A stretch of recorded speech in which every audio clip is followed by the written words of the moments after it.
બે વ્યક્તિના લગ્નના 50થી 60 વર્ષ જ્યારે થઈ જાય ને, તો સમજવું કે બંને જણામાં કેટલી અન્ડરસ્ટેન્ડિંગ હશે, કેટલી સમજણ હશે, કેટલી લાગણી ભરેલી હશે બે સંબંધમાં, કેટલો વિશ્વાસ હશે, કેટલી કાળજી હશે, કેટલું એકબીજાનું ધ્યાન રખાતું હશે અને લેટગોની ભાવના કેટલી મોટી હશે. લગ્ન સંબંધ એક નાની સૂડી વાત નથી.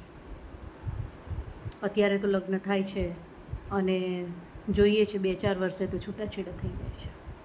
અભાવ એક જ વસ્તુનો છે કે સામેવાળો કંઈક કહે ને તો સહન કરવાની શક્તિ જ નથી.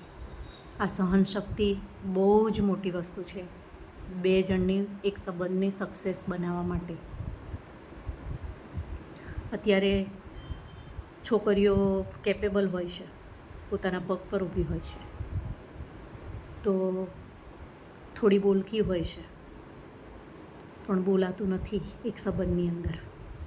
કોકવાર પતિ બોલે ને તો આપણે ચૂપ રહેવું પડે છે અને આપણે બોલીએ ને તો પતિ બી ચૂપ થઈ જતા હોય છે.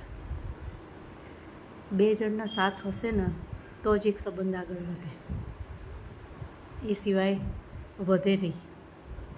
પ્રેમ હોય ને તો આટલા વર્ષો એકબીજાની સાથે ગયા છે, છોકરા મોટા થયા, છોકરાના લગ્ન થયા, સાસુ સસરા બન્યા, કેટલું બધું ભોગવવું પડ્યું હોય એક ઘર બનાવવા માટે.